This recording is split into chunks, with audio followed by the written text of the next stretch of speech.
Tere kõigile! Tere, tere! Me oleme siin täna Solarise keskuses ja viime läbi sellist sotsiaalset eksperimenti ja hakkame pakkuma inimestele jõulude puhul tasuta kallistusi. Päris palju teadusuuringuid on tehtud, mis räägivad sellest, kuidas kallistus aitab meil tõsta õnnehormooni taset meie organismis. Veits on hirmu, natuke ärevust, sest ei tea, mis juhtuma hakkab. Aga teistpidi on hästi põnev, sest kallistus kindlasti ongi kingitus, mida saad teisele inimesele anda. Eestlased ei ole tegelikult kõige suuremad kallistajad, aga muudame seda.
Tehtud.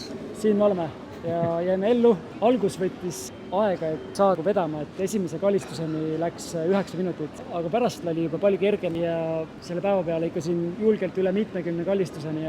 Väga ja eestlased ikkagi on päris head kallistajad tegelikult. Just.